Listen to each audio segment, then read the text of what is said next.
Hi everybody. The link for the math pre-assessment is working on my end and I'm not logged into an Office 365 account. So when I follow that link, it brings me to a page where you have to sign in. I mean, it is working. Your child just has to sign in with their login. So I'm just going to use a student in our class. I'm going to use her login.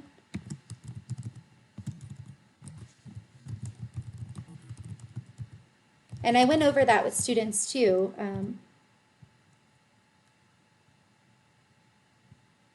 Well, it has this student logged in, which is fine.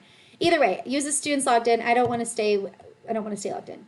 And then it takes them to this form. And the reason I'm having them do that is because now it automatically knows it's their name and they can't retake it. So it's working on my end with a student login. So I don't know what's going on there, but they should be using their student username to get in.